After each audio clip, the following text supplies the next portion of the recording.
Hi, welcome to the Sales Strategies for Christian Coaches podcast. I'm Justin Janowski, your host, and I started my Christian coaching business, Faith to Influence, in December of 2018, just hoping to make it.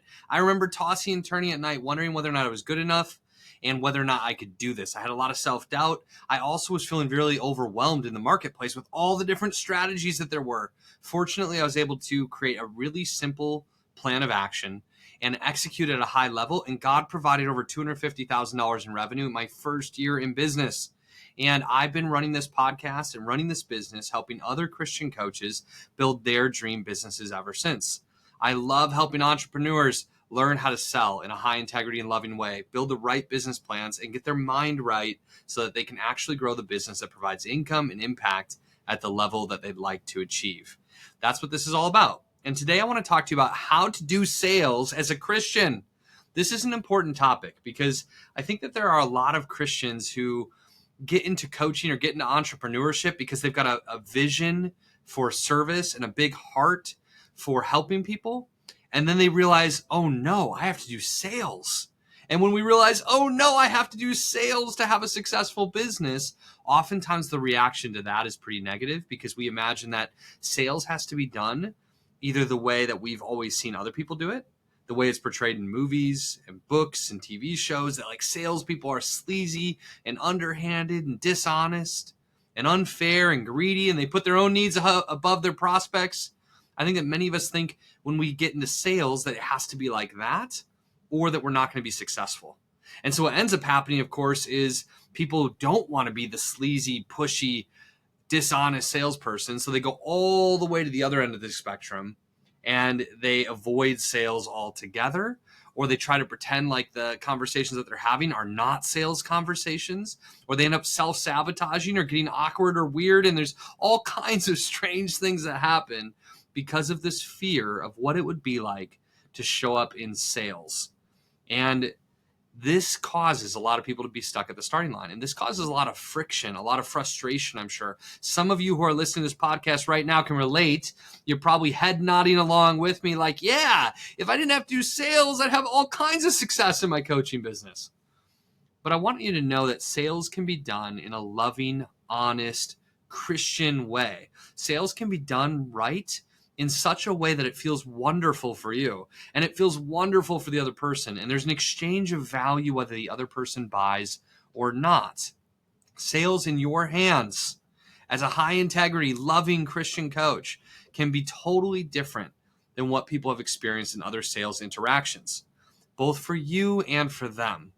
And once you realize this and you master this, and you start doing sales the right way, you'll probably enjoy it like I do. And I know for some of you are like, no way, man, don't tell me that.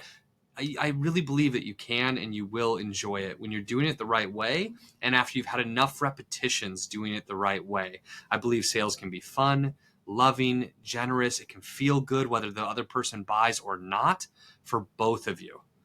But we have to do it the right way. And so today I want to share 3 keys of how to do sales as a Christian to honor your prospects, your clients, your faith, your family, and yourself in the way that you're showing up in the sales conversation. And so the first of the 3 ideas I want to give you today is transparency. How can we do sales differently as Christians? Let's be transparent and honest. Transparency means that you're not hiding the fact that you're on a sales conversation.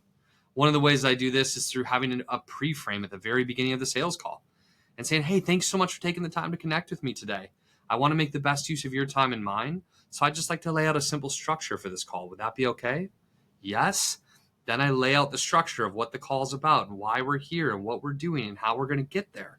And the pre-frame might sound different based on the way you show up in the call and how it was lined up in the first place.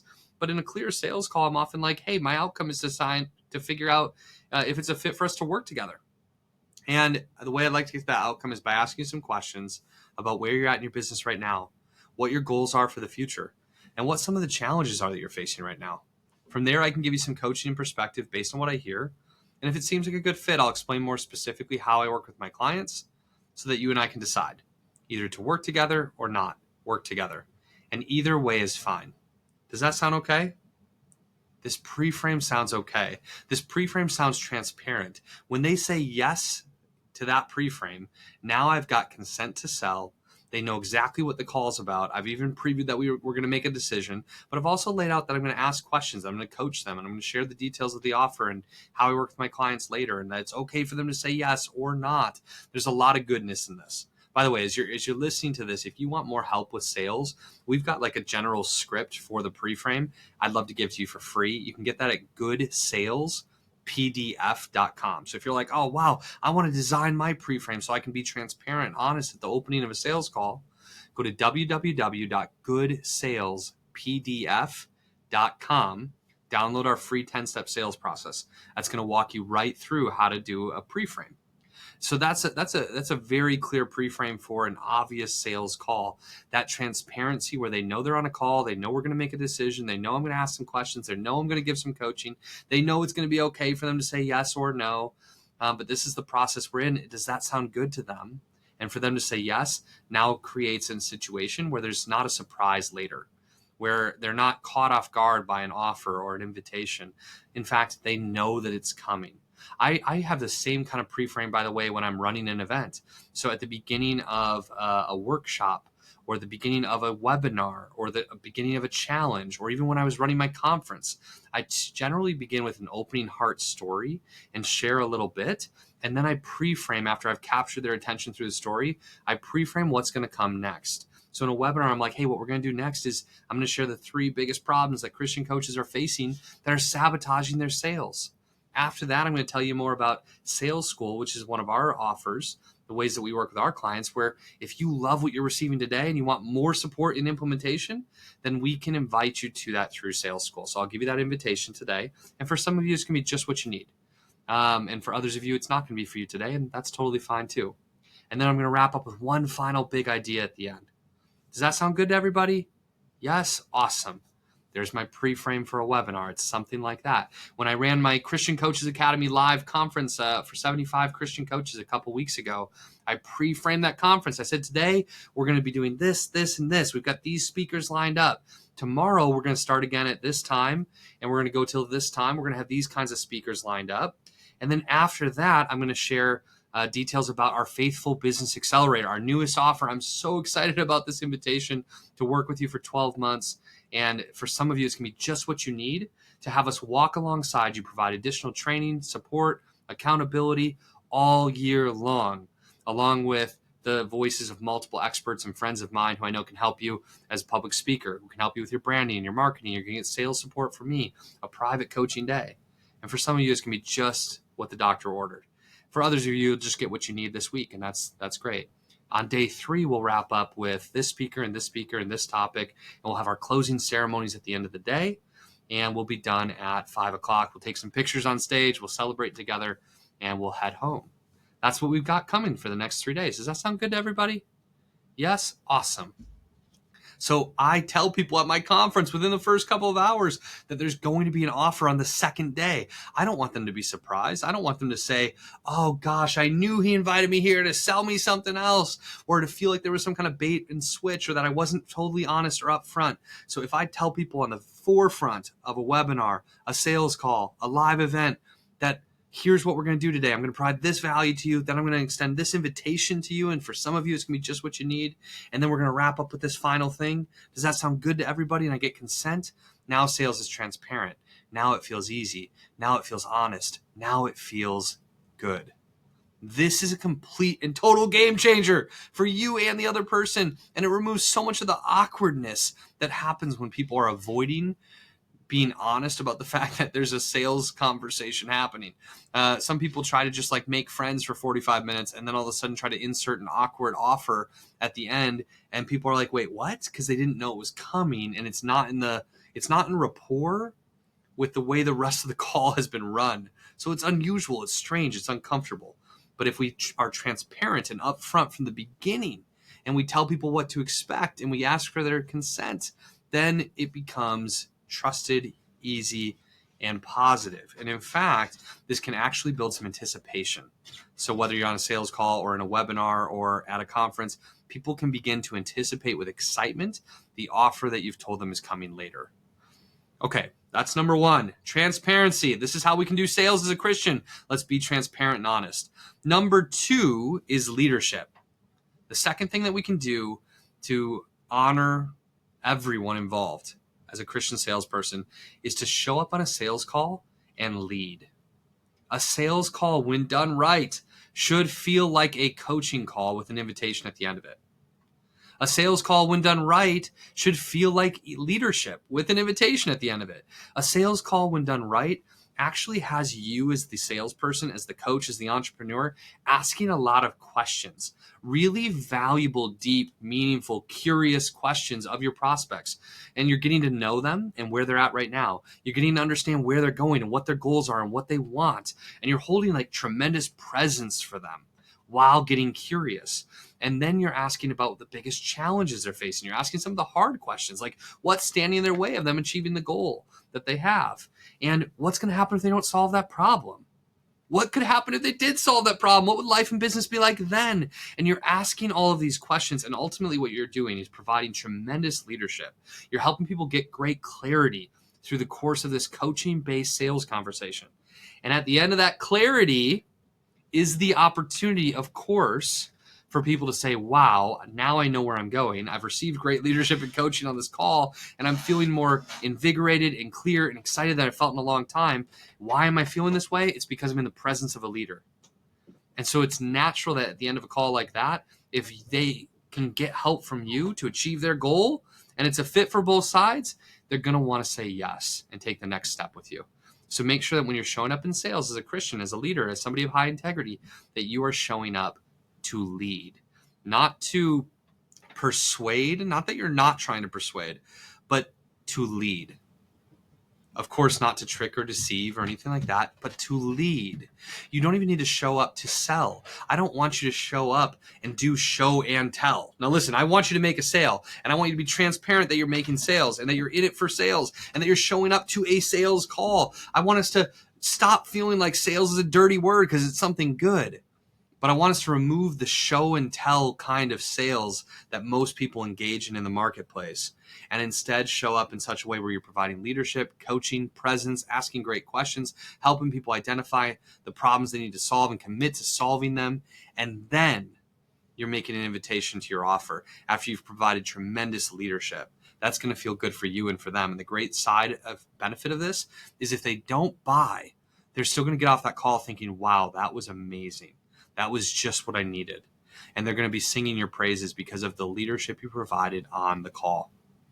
The third thing that we can do, the way we can show up as a Christian and do sales, is to honor this idea.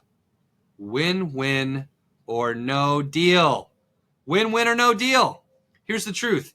Salespeople get a bad rap and entrepreneurs get a bad rap if they're doing sales. And we've got all these negative connotations because in the past, in history, in the wrong hands, there have been too many salespeople who say, I win, you lose, to their prospects, who will deceive, dishonor, trick people to make a sale, who are in it for themselves, who care more about themselves and their own greed and their own paycheck than they do about the person they're with. They have what my mentor Ben Skemper would call commission breath. That's not fun. I win, you lose is not fun.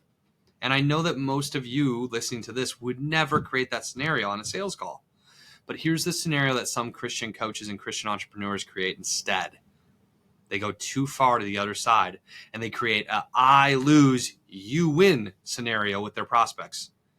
I lose, you win looks like you as a coach saying, oh yeah, we can meet whenever you want, and compromising the time that you should have with your family, compromising the boundaries that you should hold in your business to be healthy in the way you're showing up as a husband and dad or mom and wife, or as just a neighbor and a friend. You know, there's so many people who have compromised the boundaries of their personal life and their family and their faith and the things they care about most in the name of serving others or doing it the way other people want it to be done. I'm here to tell you that that is not going to win long term. If you don't design a business that you love being in, you're not going to stay in it. If you design a business that burns you out, you're not going to make it. And so we need to make sure that you're winning too. I lose, you win also looks like you giving away your coaching for free or dramatically underpricing for your service. That's not good for you. That's not healthy. That's going to burn you out too and get you resenting your clients. And the truth is, your clients are going to receive less from that arrangement as well. The more someone pays for the service, the more committed they are when they show up, the higher level of implementation they have because they've invested in something, because they've claimed the importance of it. And so that doesn't mean that we just jack up the prices without thoughtfulness of our programs. We want to have mentorship here. We want to have somebody we can bounce ideas off of, but we want to charge a fair win-win price point, something that's a total win for your clients when you deliver the outcomes of your program, and something that's a total win for you, the coach, and for your family and for the time that you're putting into this. That's what we're seeking. If anything about your offer, your program, your pricing is not a win for your client, just don't do the deal on a sales call. Let's normalize having a sales call and recognizing occasionally that somebody is not our most ideal client and not even making the offer, or referring them to someone else, or directing them to a resource, or saying, hey, check out my podcast for free. It feels like that's a better starting place for you. Come see me again when you reach this next level and you're ready for this conversation. That's totally fine. If it's not a win for them, don't do the deal. And let's make sure that it's a win for you. And if you've got a prospect on a sales call who's trying to negotiate with you in a way that dishonors your offer or what you know is a win for you, don't do that deal either. Lovingly tell them that it's probably not a fit if we can't do it this way. Or even use the language of, hey, I believe in win-win or no deal in business. If we can make this a total win for you and a total win for me, let's do it. Let's work together. And if we can't find that win-win today, I'm still happy I got to know you a little bit, and the door will be open for us to work together in the future. Does that sound fair? Okay, awesome. What would make this a win for you? Okay, great. Here's what would look like a win for me. How can we compromise and find a way together on this? That kind of language can be really helpful and really healthy. Win, win, or no deal. This is going to give you the energy you need to serve more people. It's going to give you the income you need to stay in business. It's going to give you the reputation you need to be referred consistently and thought of as generous and fair. Super important. So I'm going to recap them one more time. Here are the 3 things we can do to show up and do sales the right way as a Christian coach. Number 1, have transparency in your sales process. Be honest about what's happening. Number 2, leadership. Leadership. Your sales process should feel like coaching and leadership with an invitation at the end of it. And number 3, honor the principle of win-win or no deal in your sales conversations. Only move forward with a client when you know it's a win for them and a win for you. When you honor these 3 things, business gets easier, it gets more fun, sales gets easier and more fun, and it's going to feel good for everybody involved. I hope this was helpful. Once again, if you want more support with your sales process, go to goodsalespdf.com. I've got a gift for you for free there, our entire 10-step sales process and many concepts about how to show up during that sales call, what to say, and how to honor your clients and make it easy for the right people to say yes. Thank you for listening to today. I really appreciate you so much. If you love the show, leave us a review, and I'll see you next week. God bless you.